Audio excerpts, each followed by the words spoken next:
Hello everyone, सबैलाई स्वागत छ। आज हाम्रो इकाइ 8 मतलब युनिट 8 को इकोनोमिक एक्टिभिटिजहरुको विषयमा चाहिँ हामी हेर्न जाँदैछौँ र यसमा चाहिँ हाम्रो यो इकाइ भनेको चाहिँ आर्थिक क्रियाकलापसँग सम्बन्धित छ, मतलब इकोनोमिक एक्टिभिटिजहरु। यसमा हामीसँग जम्माजम्मी 9 वटा पाठहरु छन् र पहिलो पाठ भनेको चाहिँ हाम्रो चालु योजना, मतलब हाम्रो अनगोइङ इकोनोमिक प्लान्सहरु के छ त्यो विषयमा चाहिँ हामी यो पाठमा हेर्नेछौँ। र यो संसारभरि के थियो भन्दाखेरि सोभियत संघ जुन चाहिँ रसियाको एउटा पहिलाको रूप हो, त्यसमा चाहिँ यो पिरियडिक रूपमा मतलब आवधिक विकास गर्ने चाहिँ एउटा कार्यप्रणालीको सुरुवात भएको थियो र त्यसमा चाहिँ के हुन्थ्यो भन्दाखेरि 5 वर्षको अवधिभित्र यो विकास गर्ने भनेर योजना बनाइन्थ्यो र त्यही अनुरूप चाहिँ काम गरिन्थ्यो। त्यसरी नै नेपालमा पनि 2007 सालमा प्रजातान्त्रिक व्यवस्था आए पछाडि चाहिँ हाम्रो पनि विकासको योजनाहरु चाहिँ त्यसरी नै आवधिक रूपमा 5 वर्ष योजना बनाउन थालियो र त्यसलाई चाहिँ कार्यान्वयन हुँदै आउँदाखेरि अहिलेसम्म चाहिँ 2073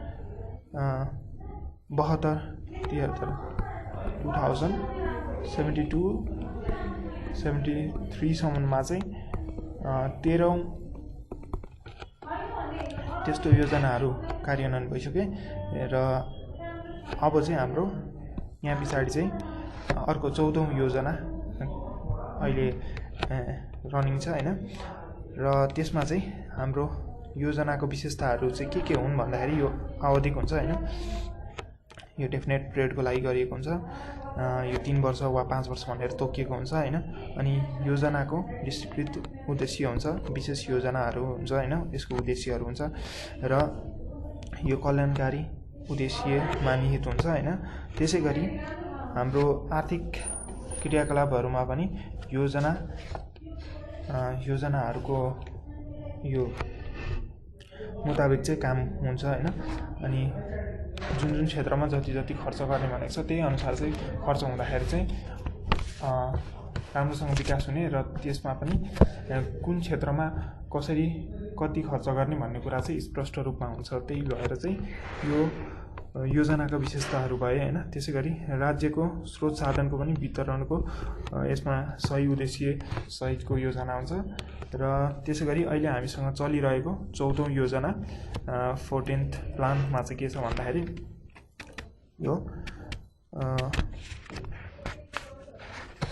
हाम्रो 14औं योजना चाहिँ अहिले जारी छ र त्यसमा चाहिँ अन्तर्निहित आर्थिक सामाजिक र सिद्धान्त कार्यान्वयन गर्ने तयारी भइरहेको छ र यसमा चाहिँ हाम्रो 2072 सालको विनाशकारी भूकम्पले ठुलो क्षति पुर्याउँदाखेरि हाम्रो अघिल्लो योजनाहरू चाहिँ जुन 72-73 सम्मको थियो त्यसमा निकै असर पर्न गएको थियो र हामीले कतिपय कुराहरू चाहिँ मिट गर्न सकेका थियौँ र त्यो कुराहरूलाई चाहिँ अब यो योजनामा पनि पूरा गर्नुपर्ने हुन्छ र साथसाथै अरु पनि यसका विभिन्न लक्ष्यहरू छन् हैन। अनि हाम्रो सोचहरू के छ भनेर यहाँ दिएको छ, लक्ष्य के छ अनि पुग्ने उद्देश्यहरू चाहिँ के छन् यहाँनेर हामीलाई सरसर्ती दिएको छ र विशेष गरी यो लक्ष्यहरू चाहिँ हामीले पाउने योजना बनाएको छौं। यो आर्थिक वर्ष 2072-73 को स्थिति यो छ भने अब हामीले 75-76 मा चाहिँ यस्तो उपलब्धिहरू हासिल गर्ने भनेर योजना बनाइएको छ हैन विभिन्न क्षेत्रमा। अनि यसको लागि चाहिँ विभिन्न रणनीतिहरू अपनाएको छ, जसलाई स्ट्र्याटेजी भन्न सकिन्छ हाम्रो इङ्ग्लिशमा हैन। अब यसको लागि कृषिको क्षेत्रमा कसरी काम गर्ने, त्यसैगरी ऊर्जा सडकको क्षेत्रमा कसरी काम गर्ने हैन, सामाजिक विकास र सामाजिक सुरक्षाको हिसाबमा कस्तो काम हुनुपर्ने, आर्थिक सामाजिक एवं शासकीय सुधारमा कस्तो काम हुनुपर्ने र यो सम्पूर्ण कुराहरूलाई चाहिँ कसरी गर्न सकिन्छ र यसलाई समग्रमा कसरी सुशासन चाहिँ प्रवर्धन गर्न सकिन्छ भन्ने विषयमा चाहिँ हामी हेर्नेछौँ। त्यसैगरी अब लैङ्गिक समानता, समावेशीकरण अनि वातावरण संरक्षणहरूको विषयमा पनि हामी यहाँनिर हेर्नेछौँ र हाम्रा चुनौतीहरू चाहिँ के छन् त भनेर यहाँनिर उल्लेख गरिएको छ। त्यसमा चाहिँ हाम्रो आर्थिक वृद्धि दर र न्यायपूर्ण वितरण चाहिँ अलिकति गरिबी निवारण गर्ने किसिमको बनाउनु पर्नेछ हैन। त्यसै गरी मानव विकासका पक्षमा उल्लेख्य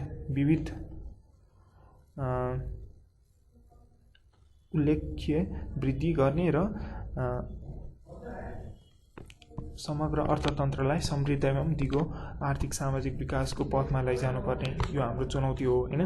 त्यसै गरी आर्थिक वृद्धि सँगसँगै आयको वितरण, इन्कमहरूको पनि अब समान हिसाबले वितरण गराउनु पर्यो सम्पूर्ण नागरिकहरूमा, त्यसको समान बाँडफाँड हुनु पर्यो हैन। अनि समानतामूलक र लोक कल्याणकारी राज्यको स्थापना गर्नु पर्यो। त्यो विषयमा पनि हामी हाम्रो त्यो चुनौतीहरूको विषय भयो हैन। त्यसै गरी निर्वाहमुखी कृषिमा पनि रूपान्तरण हुनु पर्यो। त्यसै गरी ऊर्जाको सङ्कट हटाउने अनि प्रकोप सम्बन्धी सम्भाव्य जोखिमहरूको न्यूनीकरण गर्ने हैन, यस्ता कुराहरू चाहिँ सम्पूर्ण यहाँनिर हामीले हेर्नुपर्ने हुन्छ हैन। र प्रादेशिक तथा स्थानीय तहमा विकास व्यवस्थापनको क्षमता बढाउँदै सबै तहमा जवाबदारी, स्वच्छ र प्रभावकारी प्रशासन कायम गर्नु पर्यो। हाम्रो अहिले सङ्घीय राज्य भएकोले यसमा प्रादेशिक र स्थानीय तहहरू छन् र यसमा चाहिँ यस्तो विकास गर्नको लागि हामीले यो बनाएको, त्यसको व्यवस्थापन पनि राम्रो होस् भन्ने हिसाबले।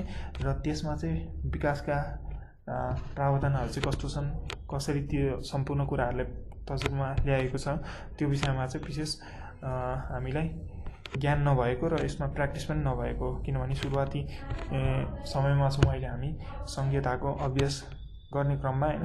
त्यसलाई कसरी राम्रो ढङ्गले अभ्यास गर्ने र सङ्घीयतालाई कसरी अर्थपूर्ण बनाउने भन्ने कुरा चाहिँ हाम्रो विशेष चुनौती रहेको छ अहिलेको परिवेशमा। र त्यसै गरी अवसरका कुराहरू गर्ने हो भने नेपालको संविधानमा जारी भएसँगै हैन हामीसँग के छन् त राजनीतिक समस्याहरूको समाधान हुन गई मुलुक चाहिँ आर्थिक तथा सामाजिक विकासको चरणमा प्रवेश गरेको छ। यो हाम्रो एउटा अहिले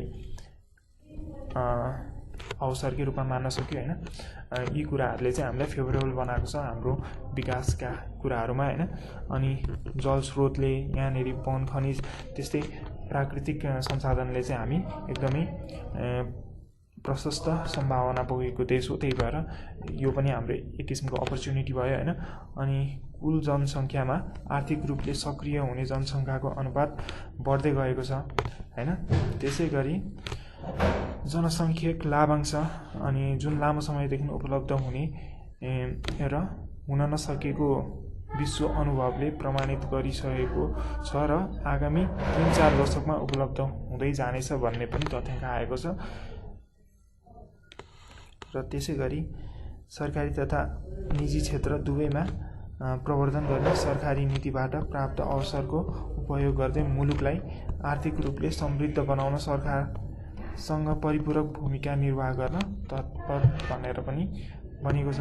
यी सम्पूर्ण कुराहरू चाहिँ हामी विधिगत यहाँ बुदागत रूपमा दिएको छ, त्यो हेर्न सक्छौँ। त्यसै गरी अब पर्यटनको के छ त सम्भावना, त्यसको उदय कसरी सम्भव छ र त्यसको महत्त्व के छ। हामी जस्तो प्रकृतिको धनी देशले चाहिँ अब पर्यटन क्षेत्रबाट के कस्तो लाभ लिन सक्छ र हाम्रो देशलाई के कसरी यसले चाहिँ विकासको क्षेत्रमा टेवा पुर्याउन सक्छ भन्ने विषयमा चाहिँ हामी यो पाठ 2 मा हेर्नेछौँ। र त्यसै गरी हाम्रो 14औं योजना अहिले जुन चलिरहेको छ त्यसले चाहिँ पर्यटन विकासलाई चाहिँ नेपालका लागि विश्वकै उत्कृष्ट पर्यटकीय स्थलमा विकास गर्ने एउटा दीर्घकालीन सोच राखेको छ हैन। यसकै अनुरूप विभिन्न कामहरू पनि भएको थियो र 2020 लाई चाहिँ हामीले भिजिट नेपाल भनेर मनाउनेवाला थियौँ, तर यो कोभिड-19 का कारणले अलिकति यो सम्भव भएन। तर पनि विभिन्न महत्त्वपूर्ण कार्यहरू अझै पनि सम्भव छन् र आन्तरिक पर्यटन पर्यटनको वर्ष पनि हामीले मनाएका थियौँ र त्यस्तै अब फेरि पनि ती कुराहरू गर्न सकिन्छ र नेपालको यो जुन पर्यटनको महत्त्व चाहिँ निम्न अनुसारको छ। त्यसमा भनेको एउटा भनेको विदेशी मुद्राको आर्जन भयो हैन, अर्को भनेको रोजगारीका अवसर प्रदान पनि गर्छ। यसले झन्डै 2 लाख भन्दा बढी जनसङ्ख्या चाहिँ प्रत्यक्ष रूपमा यो रोजगारी जुन चाहिँ पर्यटनसँग आबद्ध छ त्यसमा निर्वाह गर्दछन् हैन। त्यसैले यसको ठुलो महत्त्वपूर्ण छ हाम्रो आन्तरिक यो जीडीपीमा, देशको जीडीपीमा यसले धेरै नै ठुलो महत्त्वपूर्ण भूमिका खेलेको छ। र त्यसै गरी हाम्रो अन्य कुराहरू भन्दाखेरि चाहिँ अब राजस्वमा यसले वृद्धि गराउँछ। अनि त्यसै गरी व्यापार तथा कलाको चाहिँ सांस्कृतिक प्रवर्धनहरूको पनि यसले सुनिश्चित गराउँछ हैन। अनि अरू कुरा भनेको चाहिँ हाम्रो विश्वमा हाम्रो देशको चाहिँ प्रचार गराउने काम पनि यसले गर्दछ।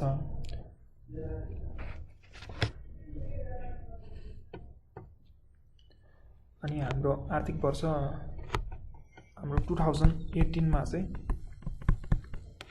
हाम्रो इन्टरनल टुरिज्म भनेर आन्तरिक पर्यटन वर्ष भनेर मनाएका थियौँ हैन। र हाम्रो झन्डै 2072-73 मा चाहिँ 7 लाख टुरिस्टहरूले देश घुमेको थिए। त्यसै गरी अब 2075-76 मा चाहिँ हाम्रो लक्ष्य थियो 12 लाख पुर्याउने, तर यो सम्भव भएन। यद्यपि अब यसमा विभिन्न सुधार गरेर फेरि अर्को भिजिट नेपालमा चाहिँ हामीले प्रगति गर्न सक्नेछौँ। र त्यसै गरी अब नेपालमा पर्यटनको उदयको सम्भावनाहरू चाहिँ यसको प्रोस्पेक्ट्सहरू चाहिँ कस्तो छ त भन्दाखेरि नेपालमा विभिन्न, जस्तै यो एकदमै फेमस छ ग्रेट हिमालयन ट्रेल भनेर। यो यता माथिको सम्पूर्ण ट्रेकिङ रुट चाहिँ हाम्रो ग्रेट हिमालयन ट्रेल भनिन्छ। यसमा विभिन्न हिमशिखरहरू पर्दछन् र यो चाहिँ पश्चिममा मनाङ, मुस्ताङ, मुगु, डोल्पाहरू गन्तव्यहरूलाई यसले समेट्ने गर्दछ, जुन चाहिँ पर्यटन क्षेत्रका लागि एकदमै लोभलाग्दो ठाउँहरू हो। त्यसै गरी लाङटाङ, गोसाइकुण्ड, गौरीशङ्कर, अनि पूर्वमा चाहिँ यता कञ्चनजङ्घा, मकालु, त्यसै गरी सगरमाथाहरू सम्पूर्ण क्षेत्र चाहिँ यसले समेट्ने गर्दछ। त्यसैले ग्रेट हिमालयन ट्रेल चाहिँ एकदमै इम्पोर्टेन्ट छ, यसलाई याद गर्नु होला। त्यसै गरी अरू प्राकृतिक सुन्दरताहरूले गर्दाखेरि पनि हाम्रो के भयो त सम्भावनाहरू वृद्धि गर्यो। र त्यसै गरी अरू ऐतिहासिक तथा धार्मिक क्षेत्रहरू छन्, जस्तै कृष्ण मन्दिर, पशुपतिनाथ, मनोकामना, अनि जङ्गुनारायणहरू जस्ता ठाउँहरू। र त्यसै गरी सांस्कृतिक विविधता, हाम्रो देशमा 125 भन्दा धेरै जात जातिहरूको बसोबास छ र यसमा हाम्रो आफ्नै मौलिक परम्परा, रहनसहन, रीतिरिवाजहरू छ। र यो मूल्य मान्यताहरू सम्पूर्णको संरक्षण पनि हाम्रो पर्यटकको विकासले हुने गर्दछ। पर्यटन क्षेत्रमा हामीले यो कुराहरूलाई अग्रसर रूपमा राख्न सक्यौँ भने हाम्रो आफ्नै सांस्कृतिक मूल्य मान्यता र विविधतालाई पनि हामी संरक्षण गर्न सक्छौँ। त्यसै गरी हावापानीको विविधता, नेपाल सानो भए तापनि, हाम्रो क्षेत्रफलको हिसाबले सानो भए तापनि विभिन्न हावापानी र भौगोलिक परिस्थितिको चाहिँ यसमा विविधता छ। त्यसैले हाम्रो देशमा यसको पनि धेरै नै ठुलो सम्भावना छ हैन। अनि साहसिक पर्यटन, जसमा चाहिँ बन्जी जम्प, राफ्टिङ, कायाकिङहरू, अनि हिमालय आरोहण, त्यसै गरी यी बन्जी जम्पहरू, यी सम्पूर्ण कुराहरू चाहिँ यो साहसिक पर्यटनमा आउँदछन् हैन, एडभेन्चरस टुरिज्म भनेर भनिन्छ जसलाई हैन। त्यसै गरी प्राकृतिक वनस्पति र वन्यजन्तुको विविधता हेर्नका लागि विभिन्न निकुञ्जहरू छन्, आरक्षण तथा संरक्षण क्षेत्रहरू छन्।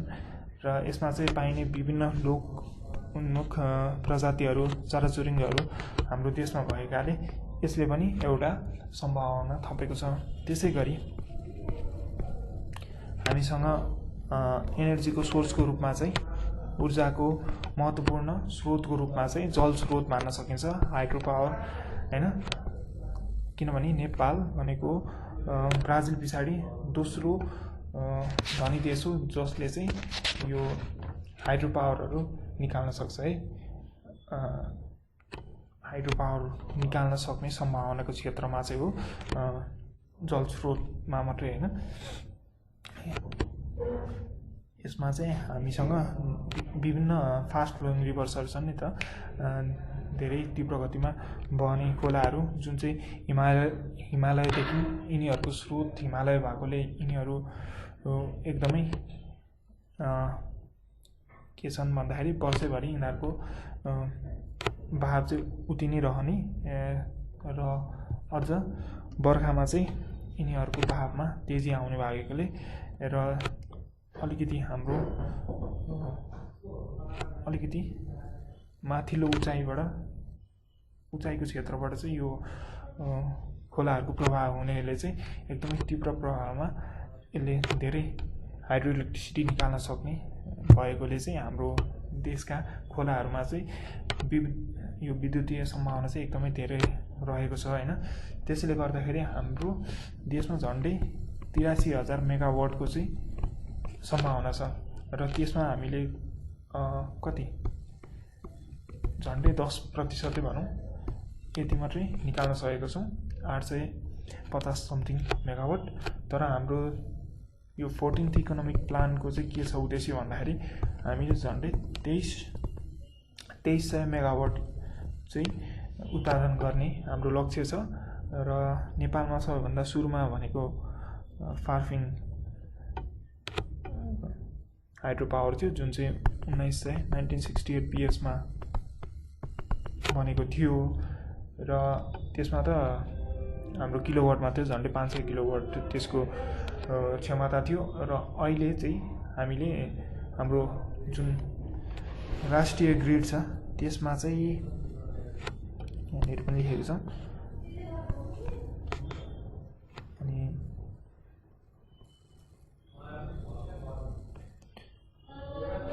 हाम्रो विभिन्न यहाँ कति मेगावाटहरू हुन्छ भनेर गण्डकी कर्णाली सम्पूर्णको तालिका यहाँ दिएको छ हैन।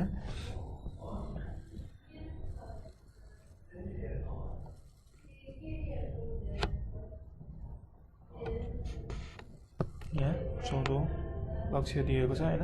अनि फार्फिङ जल विद्युतीय आयोजनामा 500 मेगावाट भएको यो कुराहरू यहाँनिर भनिएको छ हैन।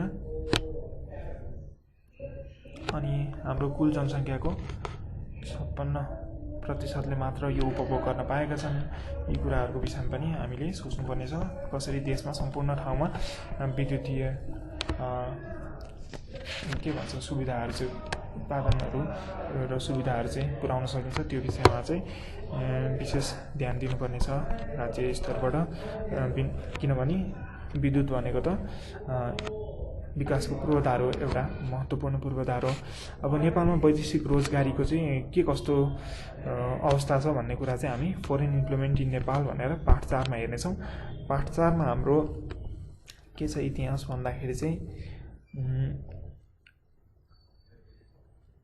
झन्डै विश्वसँग सम्पर्क तथा अन्य कारणले गर्दा 2063 पछि यो सङ्ख्या झन् बढ्यो भनेर भनेको छ। मतलब हाम्रो झन्डै 1990s भनेर भनिन्छ हैन इङ्ग्लिसमा चाहिँ।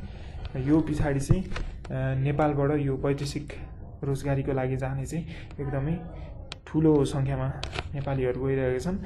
त्यतिखेर के भएको थियो भन्दाखेरि लेबर एक्ट चाहिँ इम्प्लिमेन्ट भएको थियो 2042 BS-मा हैन। त्यहाँ पछाडि चाहिँ विदेश जाने वैदेशिक रोजगारीको लागि कानुनी मान्यता भएकोले यहाँनिर त्यो वैदेशिक रोजगारीमा जाने सिलसिला चाहिँ बढेर गएको हो। अब यसको दुईटै पक्षहरू छन्, एउटा भनेको पोजिटिभ र अर्को भनेको नेगेटिभ हैन। अब सकारात्मक पक्षहरूमा के छ भन्दाखेरि यसले गरिबीलाई चाहिँ धेरै हदसम्म निवारण गर्न टेवा पुर्याएको छ। किनभने विदेशी जुन हाम्रो विदेशीका कामदारहरू छन् उनीहरूले चाहिँ रेमिटेन्सको थ्रुबाट चाहिँ देशको अर्थतन्त्रमा चाहिँ अब यो वैदेशिक रोजगारीले गर्दाखेरि चाहिँ हरेक त्यो जुन घरबाट वैदेशिक रोजगारीका लागि मानिस गएका छन् त्यो घरको चाहिँ लाइफ स्ट्यान्डर्डहरू हैन त्यो जीवनस्तर चाहिँ एकदमै वृद्धि भएको देख्न सक्छौँ। र त्यसमा चाहिँ अब के छ भन्दाखेरि अब विदेश गएर आएकाहरूमा अरू ज्ञान सिपहरू पनि आर्जन भएको देख्न सकिन्छ हैन। अनि उद्योग कल कारखानाको पनि विकास भएको छ। उनीहरू आएर देशमा आफैले वा त्यो लगानी भए पनि उहाँ विदेशबाट पठाउन सकेको खण्डमा चाहिँ यो हाम्रो विभिन्न घरेलु उद्योग कल कारखानाहरू पनि विकास भएका छन्।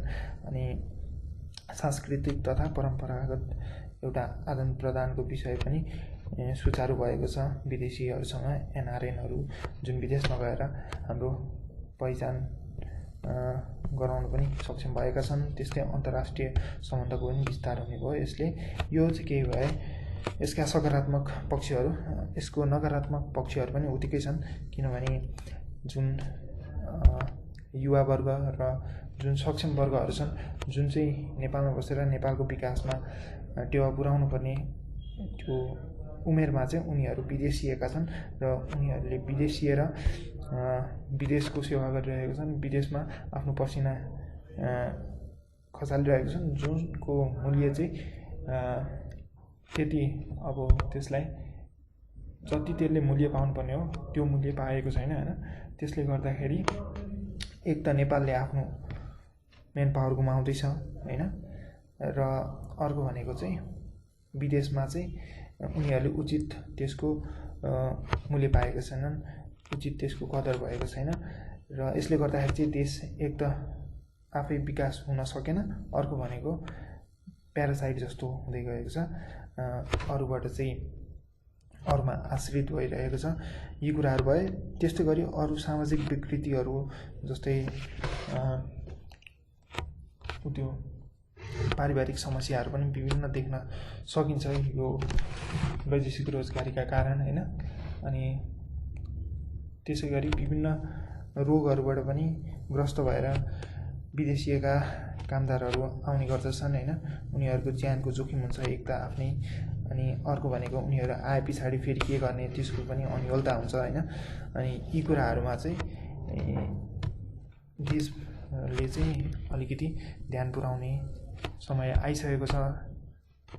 किनभने केही सुरुवाती दिनहरूमा चाहिँ वैदेशिक रोजगारीले धेरै टेवा पुर्याएको पनि थियो, तर यो दीर्घकालीन रूपमा चाहिँ सही मान्न सकिँदैन यसलाई।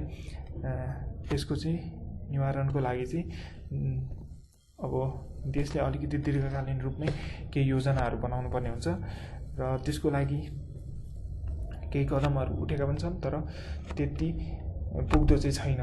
त्यही भएर अब यहाँ हामी हेर्न सक्छौँ अरू के छ यसमा। अनि जस्तै वैदेशिक रोजगारीको लागि पूर्व तयारीहरू कस्तो किसिमको हुनुपर्छ र मात्र वैदेशिक रोजगारी चाहिँ सही र सेफमा चाहिँ हाम्रो सुरक्षित हुन सक्छ त्यो विषयमा चाहिँ यहाँनिर दिएको छ। मेन पावरको कम्पनीहरूको विषयमा बुझ्ने, आफूले केही अनुभव सिप लिने र प्रमाणपत्रहरू त्यसको राख्ने आफूसँग हैन। अनि सही तरिकाले सही रुटबाट जानु पर्यो। अनि त्यसै गरी त्यसको जुन देशमा काम गर्न गइरहेको छ, जुन कम्पनीसँग काम गरिरहेको छौँ त्यसको करार पत्रहरू सबै सम्पूर्ण राम्रोसँग बुझ्ने वा बुझ्न नसक्नेको ठाउँमा चाहिँ उसले कसैद्वारा आधिकारिक जानकारीहरू लिने हैन। यी कुराहरू चाहिँ गर्नुपर्ने हुन्छ। वैदेशिक रोजगारीमा जानुभन्दा अगाडि हैन अभिमुखीकरण तालिम अनिवार्य रूपमा लिनुपर्छ। यस प्रकारको तालिमबाट वैदेशिक रोजगारी सम्बन्धी नियम, अत्यावश्यक कागजपत्रहरू तथा प्रस्थान प्रक्रियाहरूको बारेमा जानकारी लिन सकिन्छ। अनि वैदेशिक रोजगार विभागबाट स्वीकृति लिएर मात्र वैदेशिक रोजगारीमा जानुपर्छ। यी कुराहरू ख्याल गर्नुपर्ने हुन्छ। त्यसै गरी अब हाम्रो सहकारी संस्थाहरूको कोअपरेटिभहरू र त्यसको फाइनेन्सियल इम्पोर्टेन्स, आर्थिक महत्त्वहरू के छन् भनेर चाहिँ हामी पाठ 5 मा हेर्दैछौँ। सहकारी भनेको चाहिँ यसको प्रमुख उद्देश्य भनेको के हो भन्दाखेरि एकको लागि सबै र सबैको लागि एक हैन, त्यो सहकारीको मेन एजेन्डा। र यसमा चाहिँ हाम्रो सहकारीले गर्दाखेरि चाहिँ विभिन्न फर्महरू, विभिन्न उद्योगहरू चल्न एकदमै सजिलो भएको छ। नेपाल जस्तो धेरै गरिबहरू र आर्थिक अभाव भएको देशमा चाहिँ यसमा सबैले एकअर्काको लागि मिलेर गर्ने जुन सहकार्य छ त्यसकै आधारमा चाहिँ यो सहकारीहरू खुलेका हुन्। र यसले चाहिँ थोरै इन्भेस्टमेन्टमै हैन सबैले मिलेर ठुलो काम गर्न मिल्ने खालको यसले अवसर प्रदान गर्छ। र यसमा हेर्न सक्छौँ त्यो पाठमा त्यही सम्बन्धी। र फाइनेन्सियल एजुकेसन भनेर हामीसँग अर्को पाठ 6 छ। पाठ 6 मा चाहिँ हाम्रो वित्तीय शिक्षा जुन चाहिँ अहिले धेरै महत्त्वपूर्ण देख्न आएको छ नेपालको स्थितिमा, नेपालको सन्दर्भमा। र यसमा चाहिँ हामीले वित्तीय शिक्षामा चाहिँ अब सामान्यतया वित्तीय भन्नाले के बुझिन्छ भन्दाखेरि धनमाल वा जय जेठा भन्ने बुझिन्छ हैन। त्यसै गरी आर्थिक कारोबारसँग सम्बन्धित गतिविधिहरू नै सबै वित्तीय कुराहरू हुन्, मतलब फाइनेन्सियल कुराहरू हुन्। यस अन्तर्गत चाहिँ विशेष गरी मुद्राको कारोबार हैन। त्यसै गरी नेपालमा अधिकांश मानिसहरू चाहिँ ग्रामीण क्षेत्रमा बसोबास गर्दछन्, जसले गर्दाखेरि के छ त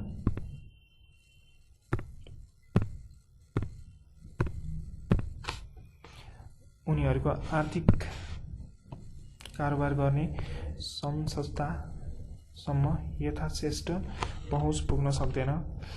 र त्यसै गर्दाखेरि प्रत्येक व्यक्तिसँग भएको आर्थिक र वित्तीय स्रोत साधनको प्रभावकारी र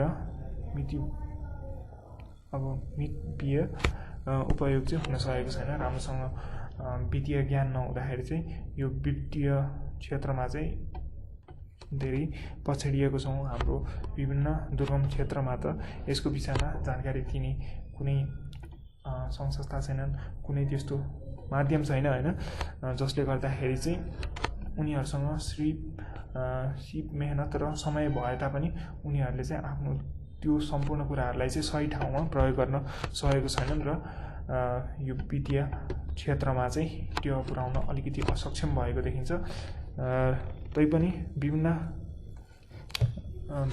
त्यो सम्बन्धी कामहरू चाहिँ भइरहेको छ र निकै त्यो क्षेत्रमा विकास पनि देख्न सकिन्छ। र हाम्रो पाठ्यक्रममा पनि हामीलाई सानैदेखि यो विषयमा अलिकति ज्ञान होस् भनेर चाहिँ वित्तीय महत्त्वको बारेमा चाहिँ बुझ्नको लागि यो कुरालाई जोडिएको छ यहाँनिर।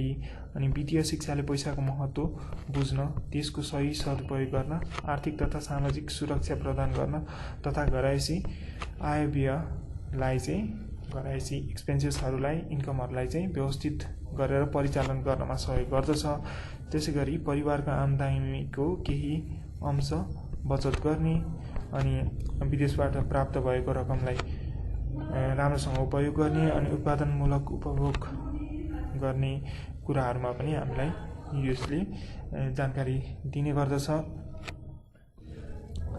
र वित्तीय प्रणालीमा चाहिँ अहिले हाम्रो हाल नेपालमा चाहिँ वित्तीय प्रणाली अन्तर्गत केन्द्रीय ब्याङ्क, सेन्ट्रल ब्याङ्क भन्यो, वाणिज्य ब्याङ्क, विकास ब्याङ्क, वित्तीय कम्पनी, लघु वित्तीय विकास ब्याङ्कहरू जस्ता ब्याङ्कहरू छन् हैन। अनि यसले चाहिँ नेपालमा कार्यरत वित्तीय संस्थालाई हैन क, ख, ग र घ वर्गमा चाहिँ विभाजित गरिएको छ। त्यसको पर्फर्मेन्स हेरेर, त्यसको काम कारबाही, त्यहाँदेखि त्यसको प्रभावकारी त्यो हेरेर यसलाई वर्गीकृत गरेको हो। नेपालमा विक्रमसम्म 2073 को तथ्याङ्क अनुसार क वर्गको वाणिज्य ब्याङ्कहरू 31 छन्, 31 वटा क वर्गको होइन। त्यसै गरी अनि हामीसँग ख वर्गको चाहिँ 7 वटा, ख वर्गको 7 वटा, त्यसै गरी ग वर्गको चाहिँ 59 वटा र घ वर्गको चाहिँ हामीसँग कतिवटा छ, 35 वटा छ हो। अनि ब्याङ्किङ तथा वित्तीय संस्थाको निष्पक्ष रूपमा बचत सङ्कलन गर्ने, कर्जा प्रदान गर्ने जस्ता कार्यहरू छन्। र साथै यसको यो रेमिटेन्स भनेर भनिन्छ, विप्रेषण भनेर भनिन्छ, जसलाई चाहिँ उनीहरूले मुद्राहरू देशदेखि अन्तर्राष्ट्रिय अब अर्को ठाउँमा वा देशभित्रै पनि प्रवाह गर्नको लागि एउटा मान्छेदेखि अर्को मान्छेलाई पुर्याउनको लागि चाहिँ यो रेमिटेन्स एकदमै इम्पोर्टेन्ट छ। त्यो कुराहरू पनि ब्याङ्कले हेर्ने गर्दछ होइन। त्यसै गरी हाम्रो ब्याङ्क खाताको विषयमा यहाँनिर दिएको छ। अहिले के छ त, ब्याङ्क तथा वित्तीय संस्थाले वित्तीय कारोबार गर्नका लागि सर्वसाधारण व्यक्ति र संस्थाको नाममा खाता खोलिन्छ होइन। यसरी व्यक्ति वा संस्थाको नाममा रहेको वितरण नै ब्याङ्क खाता हो र ब्याङ्क खाता खोलेपछि ग्राहकले रुपैयाँ जम्मा गर्दा भाउचर पाउँदछन् होइन। त्यसै गरी आफूले राखेको रकम झिक्न चेकबुक तथा कारोबारको विवरण हेर्न ब्याङ्क स्टेटमेन्ट समेत उपलब्ध हुन्छ र यसले चाहिँ ब्याङ्कीय कारोबार गर्नको लागि सबैलाई धेरै सहज बनाएको छ। यसमा पनि के छ त, 3 किसिमको खाताहरू छ है। चल्ती खाता भनेको हाम्रो करेन्ट, यसमा पैसा राख्ने निकाल्न पाइहालिन्छ, त्यो हो। आफूले चाहेको समयमा जति रकम पनि होइन, एक दिनमा जति पटक पनि राख्न र झिक्न पाउनेलाई चाहिँ हाम्रो चल्ती खाता भनिन्छ होइन। अनि यस्तोमा चाहिँ ब्याज पाइँदैन है, किनभने यसमा पैसा झिक्न र राख्नुको चाहिँ कुनै पनि समयको लिमिटेसन छैन, त्यही भएर यसमा हामीले ब्याज पाउँदैनौँ। बचत खाता भनेको अब यसको नामै सेभिङ हो होइन। अब सेभिङ एकाउन्टमा चाहिँ के हुन्छ भन्दाखेरि बचत खातामा रकम जति पटक पनि जम्मा गर्न सकिन्छ र निश्चित समयभरि चाहिँ रकम झिक्न पाइँदैन, त्यही भएर यसलाई सेभिङ भनेर भनिन्छ होइन। र यस्तो प्रकारको खातामा चाहिँ ब्याङ्कले ब्याज प्रदान गर्ने गर्दछ। अर्को भनेको मुद्दती खाता, यसलाई चाहिँ हाम्रो डिपोजिट एकाउन्ट भनेर भनिन्छ होइन। यसमा चाहिँ अब डिपोजिट गर्ने भएकाले चाहिँ यसको केही निश्चित अवधिहरू हुन्छ, जस्तै 3 महिना, 6 महिना, 1 वर्ष, यी निश्चित अवधिभरि चाहिँ अब त्यो पैसा राख्नुपर्ने हुन्छ। त्यसैले यसमा पनि अलिकति सेभिङमा भन्दा राम्रो ब्याजको चाहिँ व्यवस्था हुन्छ। अनि तोकिएको अवधि अघि रकम आवश्यक परेमा मुद्दती खातामा रकम जम्मा गरेको प्रमाणपत्र तितो राखी कर्जा पनि लिन सकिन्छ। र अब हामीसँग के छ भन्दाखेरि प्रविधिबाट ब्याङ्क खाता खोल्न विभिन्न प्रविधिहरू जस्तै मोबाइल फोन, इन्टरनेटहरूबाट चाहिँ अहिले हाम्रो खाताहरू खोल्न सकिन्छ। ई ब्याङ्किङहरू भन्छ यसलाई होइन। अब यसमा चाहिँ सुविधाहरू अझ विकसित गर्नको लागि चाहिँ हाम्रो विभिन्न सेवाहरू छ, जस्तै एटिएमको अटोमेटेड टेलर मेसिन भनेर भनिन्छ एटिएम, जसले चाहिँ हामीलाई पैसा झिक्नको लागि एकदमै सजिलो बनाएको छ। अब यसको मद्दतबाट चाहिँ हामीले यो एउटा विद्युतीय कार्ड हो होइन, जसका चाहिँ विभिन्न एटिएम मेसिनहरू हुन्छन् सहरभरि र त्यहाँबाट चाहिँ सजिलोसँग पैसा निकाल्न सक्छौँ हामीले डेबिट कार्डबाट। त्यसै गरी क्रेडिट कार्ड छ। क्रेडिट कार्ड भनेको चाहिँ हाम्रो एटिएम कार्ड जस्तै हुन्छ, तर यसमा चाहिँ के हुन्छ भन्दाखेरि त्यो सेवाग्राहीले चाहिँ त्यहाँबाट आफूसँग नभएको पैसा पनि लोन जस्ट यो कार्डबाटै निकाल्न मिल्छ होइन। अनि केही कुरा खरिद गर्न मिल्छ भनौँ न, त्यही हो। यसको चाहिँ हाम्रो नेपालमा अलिकति यो प्रचलनमा छैन, तर विदेशतिर चाहिँ योबाट निकै प्रचलित छ यो कुरा चाहिँ। अनि अर्को भनेको एसएमएस ब्याङ्किङ। हामीलाई एसएमएसबाटै विभिन्न ब्याङ्कको सेवाहरूको बारेमा जानकारी दिनको लागि चाहिँ ब्याङ्कले यस्तो नयाँ किसिमको प्रावधान निकालेको छ होइन। र त्यसै गरी बचत र यसबाट हुने फाइदा। अब बचत गर्नु भनेको फाइदाजनकै हुन्छ। जो मानिससँग थोरै तर आम्दानी भइराख्ने हुन्छ उनले चाहिँ बचत गरेर राख्दाखेरि एकमुष्ट पैसा जम्मा हुँदा केही निश्चित ठाउँमा उसले आफ्नो त्यो बचतलाई चाहिँ प्रयोग गर्न सक्ने हुँदाखेरि चाहिँ यो बचत चाहिँ उनीहरूको लागि एकदमै राम्रो उपाय हो होइन। अब यसले गर्दाखेरि चाहिँ के हुन्छ भन्दाखेरि चाहिँ औपचारिक वित्तीय संस्थामा बचत अनि अर्ध औपचारिक वित्तीय संस्थामा बचत गर्यो भने के छ यहाँ, अनौपचारिक निकायहरू कस्तो छन्, अनि खुद्रे बचत भनेको कस्तो हो, त्यो कुरामा चाहिँ यहाँ हेर्न सक्छौँ। बचत गर्नुको फाइदाहरू यहाँनिर 5वटा बुदागत रूपमा छ, यो सजिलै छ, हेर्न सकिन्छ। त्यसै गरी अर्को भनेको हामीसँग फाइनेन्सियल इन्स्ट्रुमेन्टहरू छन् हैन। यो भनेको चाहिँ वित्तीय उपकरणहरू। अब हाम्रो यो वित्तीय प्रणालीमा चाहिँ के कस्तो कुराहरूसँग चाहिँ कारोबार हुन्छ भन्ने कुरा चाहिँ यहाँनिर हामीले हेर्न सक्छौँ। जस्तै यहाँ नोटको विषयमा कुरा छ। नेपाल राष्ट्रिय ब्याङ्कले नोट छाप्ने, प्रवाह गर्ने काम गर्दछ हैन। अनि त्यो नोटको विषयमा यहाँ एउटा इम्पोर्टेन्ट कुरा, नोटमा जथाभावी लेख्ने, स्टिच लगाउने, च्यात्ने, पट्याउने यस्तो कुराहरू चाहिँ गर्नु हुँदैन। यसले नोटको आयु पनि घटाउँछ र नोटको आयु घट्नु भनेको के हो, फेरि नोट छपाउनु हो। मतलब राष्ट्रमा चाहिँ फेरि त्यो नोट छपाउने, त्यो सम्पूर्ण कुराहरू गर्ने हैन। अनि त्यसको विभिन्न खर्चहरू लाग्छ, त्यो खर्च चाहिँ राज्यलाई फेरि पूर्ण लाग्ने भएकोले अन्ततः त्यो सम्पूर्ण जनतामै गएर चाहिँ त्यो नोट छपाउने आदि इत्यादिको खर्च त जनताकै टाउकोमा आउने हो। त्यसैले यी कुराहरू चाहिँ अलिकति नगर्नु भनेर चाहिँ भन्न चाहन्छु म हैन। अनि ब्याङ्किङ कर्जा र ऋणहरूको विषयमा छ यहाँनिर। अब कर्जाहरू भनेको लोन भयो हैन, त्यसको के कस्तो व्यवस्थाहरू छ अनि त्यो विषयमा चाहिँ यहाँनिर हामी हेर्न सक्छौँ। अनि यो ऋणहरू भनेको एउटा इन्स्ट्रुमेन्टकै रूपमा लिन्छ ब्याङ्कले। यो ऋणहरू दिएर ब्याङ्कको एउटा महत्त्वपूर्ण प्रणालीकै रूपमा लिन सकिन्छ हैन। यसकै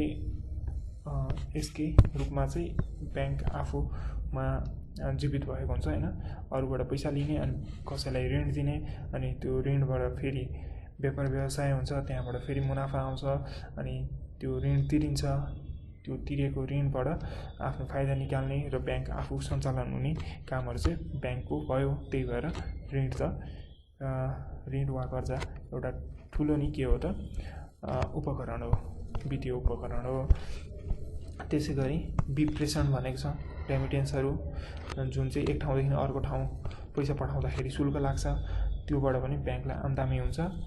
र त्यसै गरी वैदेशिक विनिमय भनेर भनेको छ, यो फोरेन एक्सचेन्ज भनेर भनिन्छ हैन। अब विदेशी मुद्राहरूलाई चाहिँ सटाइ गर्दाखेरि चाहिँ त्यसमा केही शुल्क लाग्छ हैन। र यो पनि वित्तीय संस्थाहरूको एउटा आम्दानीको स्रोत भयो। अनि धितोपत्रहरू जस्तै कुनै लोन निकाल्दाखेरि वा धितो राख्ने यस्ता किसिमको कुराहरू पनि यहाँनिर वित्तीय उपकरणमा आयो। त्यसै गरी अब सेयर पैसा उठाउनको लागि चाहिँ ब्याङ्कहरूले के गर्न सक्छ वा यो वित्तीय क्षेत्रमा चाहिँ कस्तो प्रावधान छ भन्दाखेरि चाहिँ सेयर भन्ने कुरा छ। सेयरमा चाहिँ दुईवटा सेयर हुन्छ, जेनरल र प्रेफरेन्सियल सेयर। अब प्रेफरेन्सियल सेयरमा नामै हेर्दाखेरि अलिकति प्रिफरेन्स दिने खालको जस्तो छ हैन। प्रिफरेन्स दिनु भनेको के हो त, अलिकति त्यसलाई थप महत्त्वपूर्ण बनाउनु जस्तो हो हैन। र यसमा चाहिँ के हुन्छ भन्दाखेरि यसको चाहिँ कति लाभांश पाउने, प्रॉफिट कति पाउने भनेर तोकिएको नै हुन्छ हैन। अनि यसको लाभांश प्रतिशत तोकिएको हुन्छ। त्यसैले यो चाहिँ अलिकति जेनरल सेयरमा पैसा जुन प्रॉफिट जानुभन्दा अगाडि प्रेफरेन्सियल सेयरमा चाहिँ हामीले त्यो सेयर होल्डरहरूलाई चाहिँ भुक्तानी गरिसकेको हुनुपर्छ, अनि मात्रै साधारण सेयरमा जान्छ त्यो लाभांशहरू। र यो अलिकति रिस्की पनि छ, तर साधारण सेयर भनेको चाहिँ सम्पूर्ण सर्वसाधारणको लागि भएर यो सजिलो र यसमा पनि विभिन्न मुनाफाको माध्यमहरू बन्दछ हैन। र अर्को भनेको चाहिँ पाठ 8मा हामी बिमा सम्बन्धी हेर्छौँ। यो भनेको इन्सुरेन्स भयो हैन।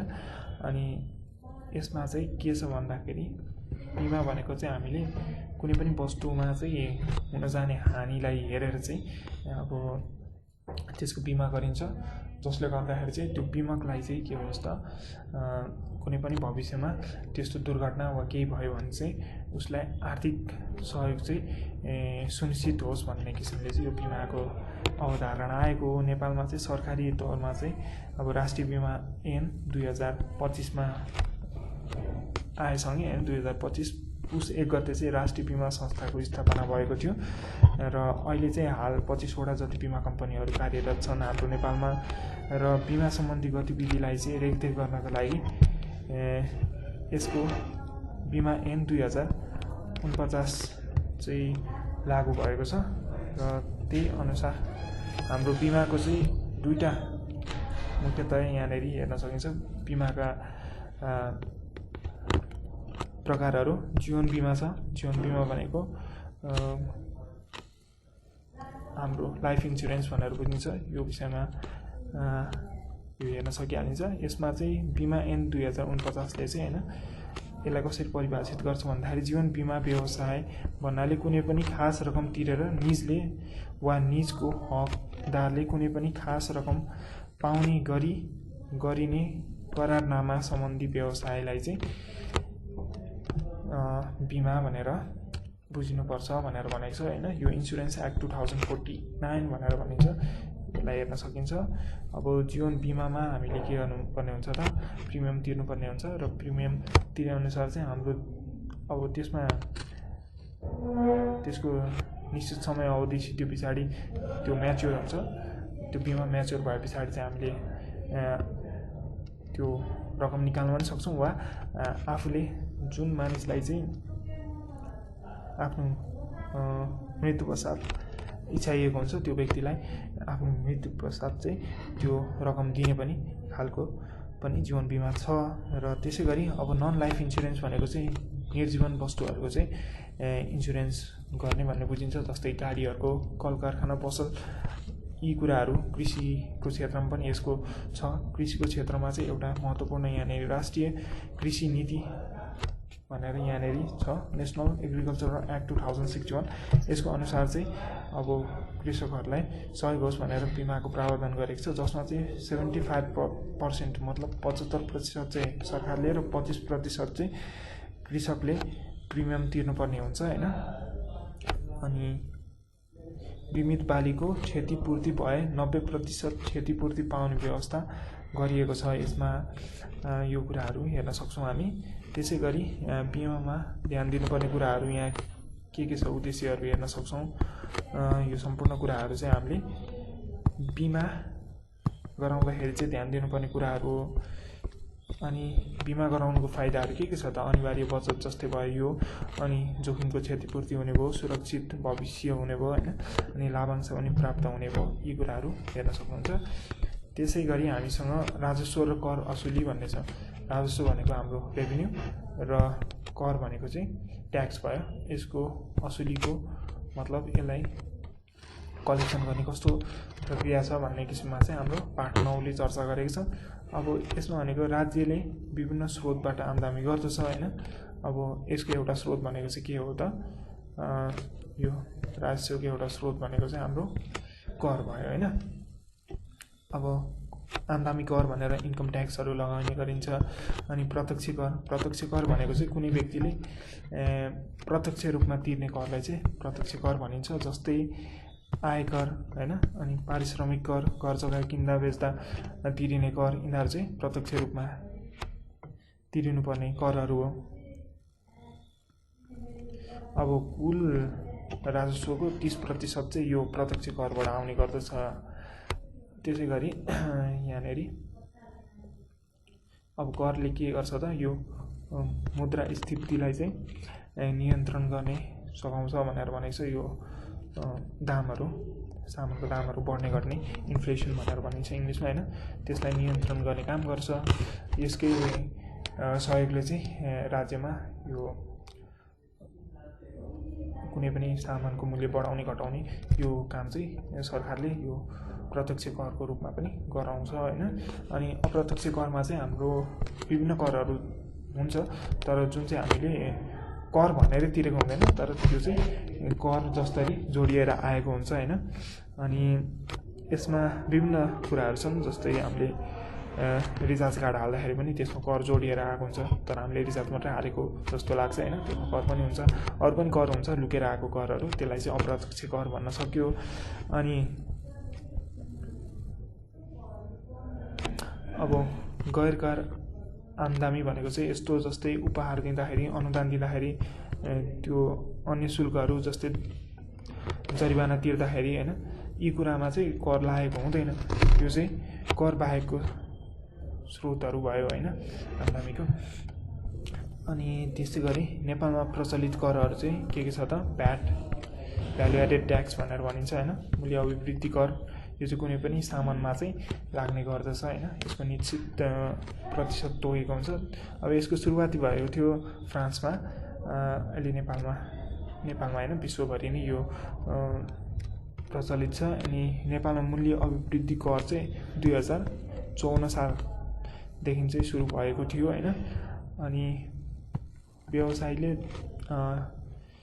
20 लाखभन्दा बढीको कारोबार गर्दा भने अनिवार्य भ्याट दर्ता गराउनु पर्ने हुन्छ।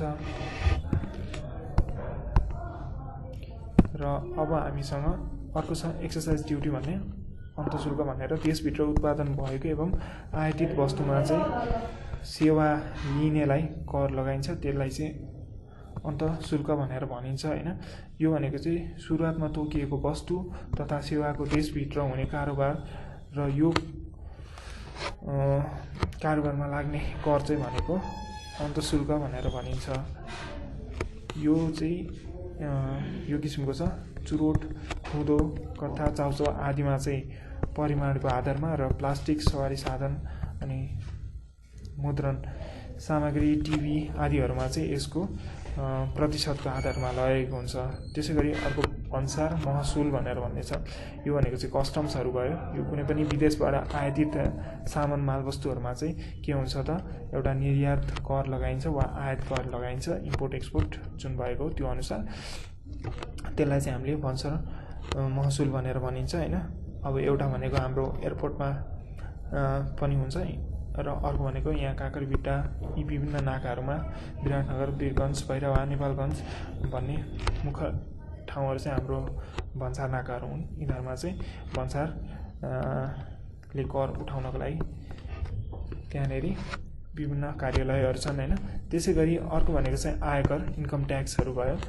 अब कुनै पनि मानिसले अब सामान्यतया आफ्नो आय वा आमदामीमा लाग्ने कर चाहिँ आयकर भनेर बुझिन्छ। यसको विषयमा पनि हेर्न सकिन्छ।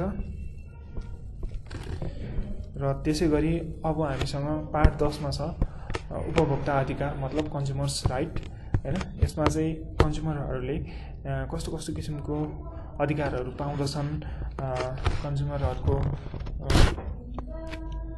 कन्ज्युमरहरूको लागि चाहिँ यो उपभोक्ताहरूको लागि चाहिँ कस्तो कस्तो संरक्षणको प्रावधान छ त्यो विषयमा चाहिँ यहाँनिर उल्लेख गरिएको छ होइन।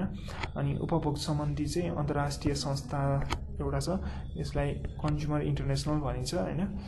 अनि यसले चाहिँ उपभोक्ताभित्र सम्पूर्ण पर्ने कुराहरूलाई समावेश गरिएको छ। अनि नेपालको संविधानको भाग 3 को धारा 44 मा चाहिँ उपभोक्ता अधिकार सम्बन्धी व्यवस्था गरिएको छ होइन। त्यसै गरी उपभोक्ता संरक्षण ऐन को दफा 2 ले चाहिँ कुनै पनि वस्तु वा सेवाको उपभोग गर्ने व्यक्ति वा संस्था उपभोक्ता हो भनी परिभाषित गरेको छ।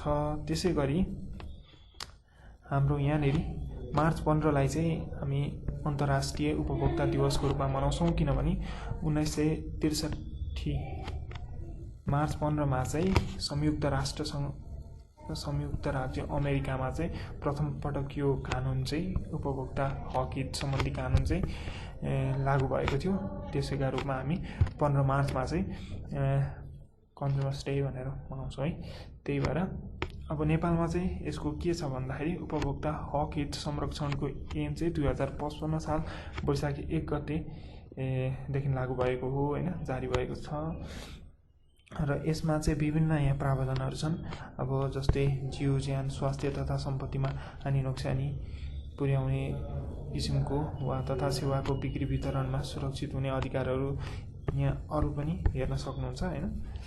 त्यसै गरी यहाँ छ।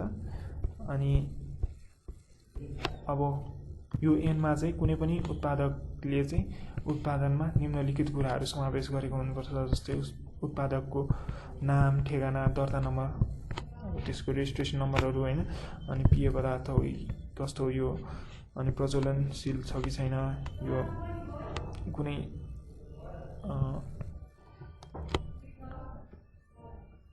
अब विद्युतीय सामग्री हो भने त्यसको वारेन्टी ग्यारेन्टी, यी कुराहरू होइन, अनि त्यसको ब्याज नम्बरहरू, मूल्यहरू, सम्पूर्ण कुराहरू चाहिँ यहाँनिर तोकेको हुनुपर्यो। अनि उपभोग वस्तुलाई कसरी उपभोग गर्ने त्यसको तरिका अनि त्यसको गुणस्तर पनि त्यो उल्लेख गर्नु पर्यो। त्यसै गरी गुणस्तरहीन पदार्थको प्रयोगबाट उपभोक्तालाई हानि नोक्सानी भएमा क्षतिपूर्ति हुने व्यवस्था चाहिँ हाम्रो ऐन कानुनमै छन्। यी कुराहरू पनि हामीले जान्नु आवश्यक छ। त्यसै गरी अब उपभोक्ता शिक्षाबाट चाहिँ के फाइदा हुन सक्छ त्यो कुराहरू यहाँ हेर्न सक्छौँ।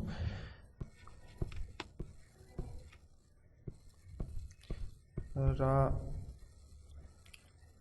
हामीसँग यी कुराहरू चाहिँ यो एकाइमा पर्दछ र यो एकाइमा चाहिँ हामीले सम्पूर्ण आर्थिक गतिविधिहरूको विषयमा हेऱ्यौँ। र यति भन्दै आजको यो एकाइको छोटकरी समरी चाहिँ यहाँनिर अन्त्य हुन्छ। Thank you.